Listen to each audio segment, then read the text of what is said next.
चॅनलला सबस्क्राइब करा। संवाद मराठी, रायगड जिल्ह्यातील पहिली मराठी वृत्तवाहिनी।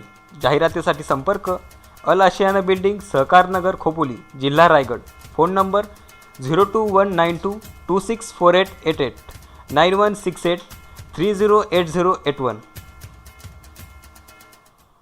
रेल्वे मार्गाचे जाळे विस्तारून शहरांचा विकास करण्याच्या दृष्टीने कर्जत खोपोली रेल्वे लाईन दुपदरीकरणाचे काम सुरू करण्यात आले आहे। मात्र या कामाला जवळपास 6 महिने उलटून गेले तरी हे काम निधी अभावी रखडले आहे। अपुऱ्या निधीमुळे दुपदरीकरणाचे काम धीम्या गतीने सुरू आहे। त्यामुळे या रेल्वे स्थानकावरील असुविधांमुळे प्रवाशांमध्ये नाराजी पसरली आहे। खोपोली रेल्वे लाईन दुपदरीकरण होऊन खोपोलीला लोकल फेऱ्यांत वाढ करण्यात यावी। खोपोलीसह कर्जतपर्यंतच्या सर्व रेल्वे स्टेशनचा विस्तार आणि आधुनिक सुविधा निर्माण व्हाव्यात यासाठी खोपोली प्रवासी संघटना तसेच स्थानिक लोकप्रतिनिधींकडून सतत पाठपुरावा सुरू होता। अखेर या कामाला सुरुवात होऊन जवळपास 6 महिने झाले असले तरी येथील काम निधी अपुरा पडत असल्याने धीम्या गतीने सुरू असल्याचे समजते। या विस्तारीकरणामुळे खोपोलीच्या विकासाला चालना मिळणार आहे। त्यामुळे या कामासाठी लागणारा आवश्यक निधी केंद्र आणि राज्य सरकारने उपलब्ध करावा अशी मागणी होत आहे।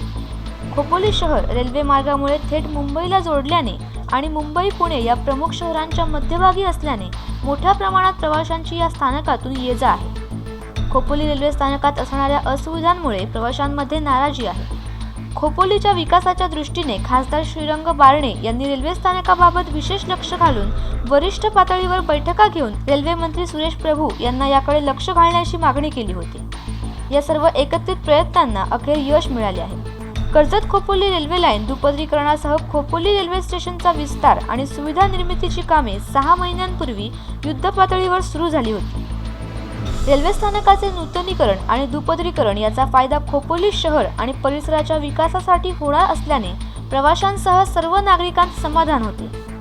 खोपोली रेल्वे स्टेशनवरील असुविधा, सिंगल ट्रॅकमुळे मर्यादित असलेल्या लोकल गाड्या, स्टेशनकडे येणारे रस्ते यांसह इतर विकासाकडे रेल्वे विभागाचे अनेक वर्ष झालेले दुर्लक्ष, प्रवासी संघटना, स्थानिक लोकप्रतिनिधी, विविध सामाजिक संस्थांचा सततचा पाठपुरावा आणि त्याला आमदार सुरेश लाड आणि खासदार श्रीरंग बारणे यांची मिळालेली एकत्रित साथ यामुळे खोपोली कर्जत लाईन दुपदरीकरण होण्याबरोबर खोपोली रेल्वे स्टेशनचे विस्ताराचे काम अतिशय वेगात सुरू झाले होते। मात्र हे काम रखडल्याने प्रवाशांमध्ये नाराजी आहे। ब्युरो रिपोर्ट, संवाद मराठी।